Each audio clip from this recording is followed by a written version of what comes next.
นางสังขารของนครหลวงเวียงจันทร์ประจำปีพศ 2555 คศ 2012 จะแมนไผขอเชิญทานไปพบกับหมายเลข M25 ถึง M30 หมายเลข M25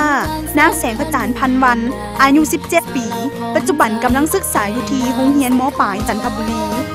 หมายเลข M26 นางสอนทวีสุขเสริมอายุ 19 ปี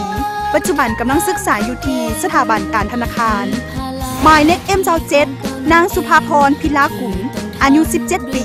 ปัจจุบันสังกัดอยู่มินิไมล์โฆษณาหมายเลข M28 นางลีน่ามีสวัสดิ์อายุ 17 ปี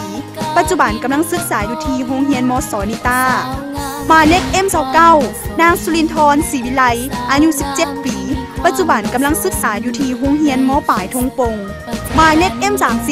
นางเกศสุดาวงศ์สกิจอายุ 19 ปีปัจจุบันกำลังศึกษาอยู่ที่วิทยาลัยปากประสักท่านสามารถร่วมให้คะแนนนางสาวขวัญใจประชาชนได้โดยผ่านเครือข่ายลาวโทรคมเพียงแต่ทานพิมพ์รหัสนางสาวที่ทันมากแล้วส่งมาที่เบอร์ 3333